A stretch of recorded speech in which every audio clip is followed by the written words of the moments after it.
E aí, pessoal, como é que vocês estão?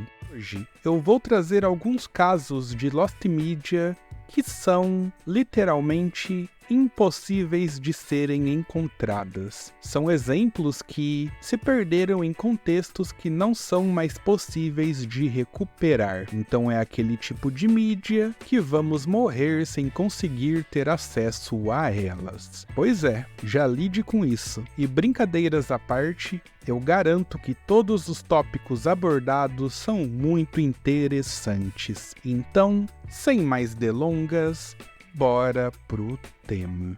E começamos com uma das histórias mais interessantes que eu já encontrei aqui na internet. E para entendê-la, será necessário dar alguns contextos. O protagonista aqui é Orson Welles, um ator, diretor, escritor e produtor norte-americano que ficou conhecido por dirigir obras que se tornaram grandes clássicos do cinema, tendo como destaque o Cidadão Kane, que já apareceu em muitas listas como um dos melhores filmes de todos os tempos. Em 1942, Orson Welles lançou um filme chamado The Magnificent Ambersons, e a Lost Media, que é basicamente impossível de ser encontrada, está relacionada com essa obra. Para entender melhor essa história, é preciso ter consciência de que as exibições de teste deste filme foram mal recebidas pelo público, e esse feedback fez com que o estúdio solicitasse ao montador do filme que cortasse uma grande quantidade de cenas. Essa ação acabou deixando a história com um pouco mais de ritmo, aí eles fizeram mais uma exibição de teste e o público continuava reclamando, dessa vez por conta do final que supostamente tinha um tom mais pessimista. E a partir disso, o estúdio também decidiu produzir um final feliz, ou seja, eles mexeram no filme completamente. Tudo isso foi realizado sem a intervenção do Orson Welles, e esse é um ponto interessante. Na época,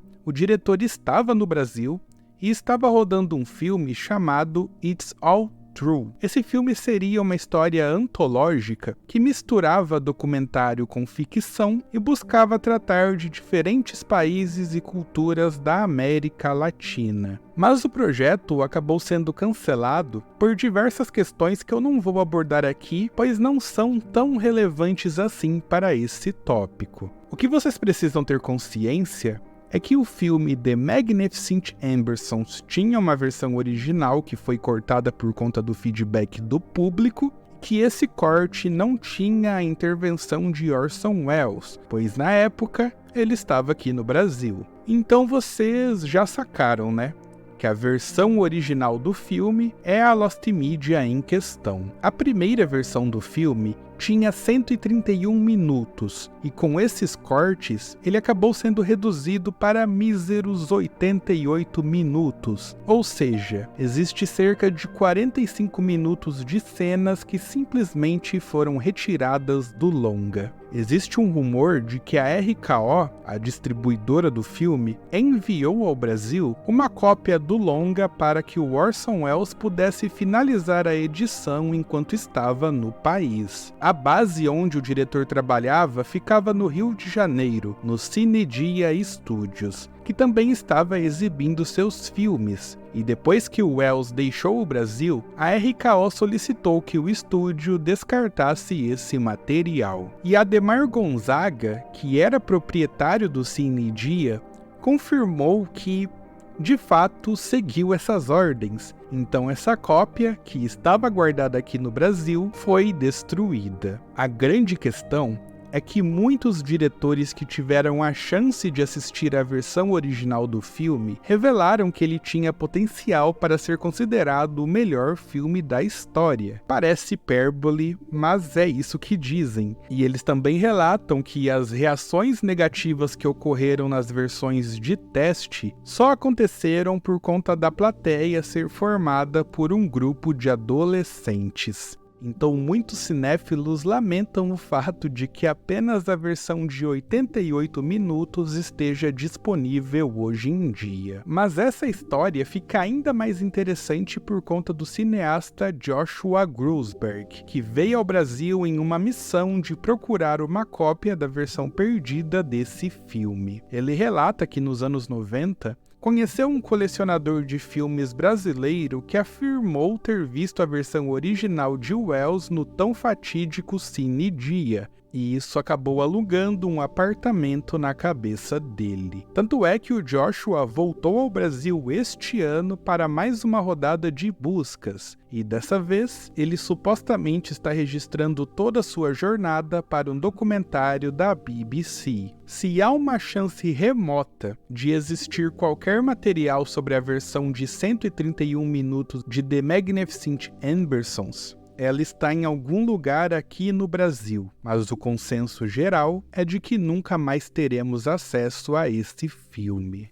The Railway Cities é uma série de livro criada por Wilbert Awdry e Christopher Awdry nos anos 40. Esses livros deram origem ao desenho Thomas e seus Amigos, que foi ao ar em 1984 e que ganhou diversas versões a partir de então. Mas o caso de Lost Media desse tópico data de muito antes disso. A BBC, no ano de 1953, apresentou uma proposta de realizar a primeira adaptação do livro para a TV, com o compromisso de preservar os detalhes técnicos e visuais da obra original. O projeto utilizaria trens de brinquedo personalizados com o rosto do Thomas, e eles tinham apenas um mês para montar a estrutura e realizar a exibição.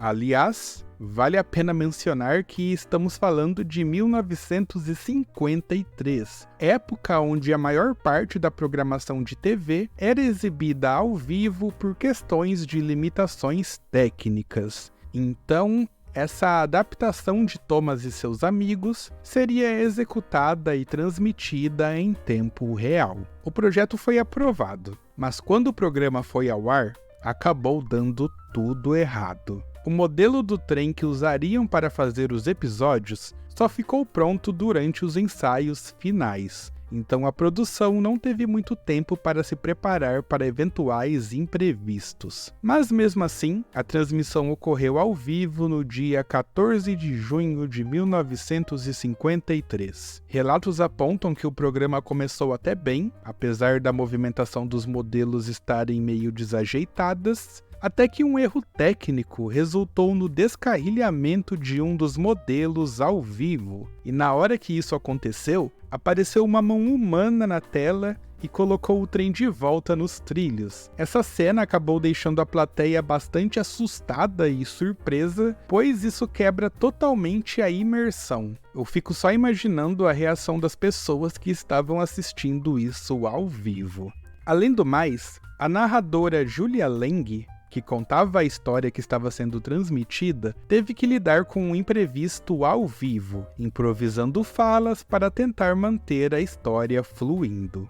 O episódio, que tinha cerca de 10 minutos, conseguiu ser finalizado, mas o incidente foi notado pelos jornais da época, que repercutiram o ocorrido em diversas manchetes. A situação também causou descontentamento nos criadores do livro, que criticaram as alterações no roteiro e os erros técnicos. Para se ter uma ideia, havia uma segunda transmissão marcada para 28 de junho, e por conta disso, os criadores exigiram garantias de que nenhum erro ocorreria nessa nova exibição. Mas, diante de tudo o que havia acontecido, a transmissão acabou sendo adiada e posteriormente cancelada. Como o programa foi transmitido ao vivo em uma época com poucos recursos de gravação, essa primeira versão de Thomas e seus Amigos já é considerada perdida para sempre. A única chance desse cenário mudar é se alguém encontrar uma gravação caseira de algum telespectador muito rico que conseguiu filmar a TV ou capturar as imagens de alguma forma. Mas são variáveis tão específicas que a melhor opção é lidar com o fato de que nunca teremos acesso a esse episódio.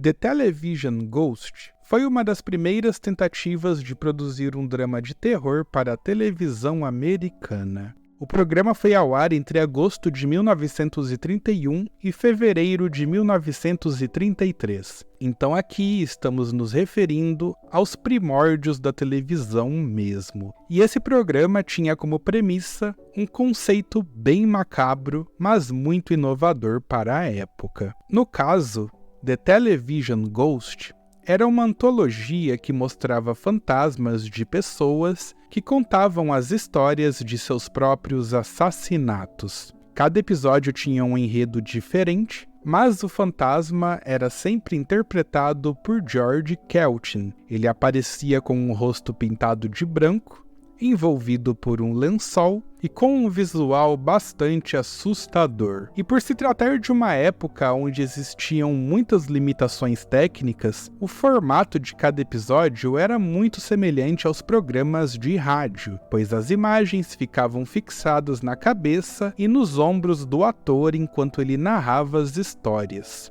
Na real, quando eu conheci essa história, imaginei que se tratava de uma Lost Media não confirmada, mas esse programa realmente existiu. Há diversos guias da época que mencionam a obra em sua grade. Há inclusive algumas menções de que ele também era transmitido no rádio, mas o que mais me chamou a atenção foi esse recorte aqui, que relata um suposto desmaio de uma espectadora que ficou apavorada quando o fantasma apareceu. Quanto ao status dos episódios, eles, infelizmente, estão todos perdidos. E o consenso é que essa é uma Lost Media eterna, que nunca será encontrada, pois estamos falando de um programa que era transmitido ao vivo, em uma estação bastante específica, em uma época onde não havia tecnologias de gravação pelos próprios estúdios, e as televisões domésticas da época tinham uma resolução muito fraca, o que inviabilizava qualquer tentativa de gravação em filme. O que temos à nossa disposição são pouquíssimas fotos e, como mencionei anteriormente, algumas menções em jornais e guias da época. O Funday Puppet Show foi um dos programas produzidos diretamente para a internet que ficaram mais tempo no ar. O programa acumulou um total impressionante de 749 episódios até o seu término abrupto em setembro de 2017, tornando-se assim um dos projetos mais influentes para o meio. Esse era um programa mais voltado para o humor, e costumavam descrevê-lo como a união entre Monty Python e os Muppets. O caso de Lost Media aqui está relacionado ao período da noite do dia 11 de setembro de 2001, dia fatídico do ataque às Torres Gêmeas. Esse foi um acontecimento que mexeu muito com a população dos Estados Unidos, e a equipe do Funday Puppet Show decidiu se reunir para fazer uma transmissão naquela mesma noite, com o objetivo de reconfortar e tranquilizar aqueles que foram atingidos pela tragédia. Muitos espectadores relatam que o episódio foi repleto de momentos emocionantes e comoventes, e que levaram o público às lágrimas em diversos momentos, algo que, até então, nunca havia acontecido, visto que se tratava de um programa de comédia. O feedback foi muito positivo, a comunidade acabou aprovando a atitude, mas este episódio, em particular, não ficou disponível para download após sua transmissão. Os criadores não sentiram a necessidade de preservá-lo, pois se tratava de uma situação excepcional. Além do mais, a presença de convidados não habituais e o fato de que houveram trocas emocionais muito particulares com essas pessoas também pode ter influenciado na decisão de não manter este material disponível. Para complementar, vamos considerar que estamos em 2001 e, na época, softwares de captura de vídeo ainda eram muito básicos. Gravar uma tela não era um processo tão simples como é hoje em dia, e considerando que tudo isso ocorreu em um dos dias mais trágicos para o país, fica ainda mais difícil imaginar um cenário onde o episódio, de alguma forma, pudesse ser gravado. Por um tempo, acreditavam que alguém poderia ter guardado esse episódio em algum HD aleatório. Diversos fãs buscaram pelo mesmo em fóruns de internet, mas até hoje ele não reapareceu. E no próprio site do programa, eles informam que esse episódio, especificamente, não foi gravado, então nem mesmo os criadores possuem acesso a ele. Muitos fãs lamentam esse fato, pois quem assistiu revela que esse foi um dos melhores episódios produzidos pelo projeto, mas o fato é que nunca teremos acesso a ele. E pensar nisso, em todos os tópicos apresentados neste vídeo, me deixa simplesmente maluco.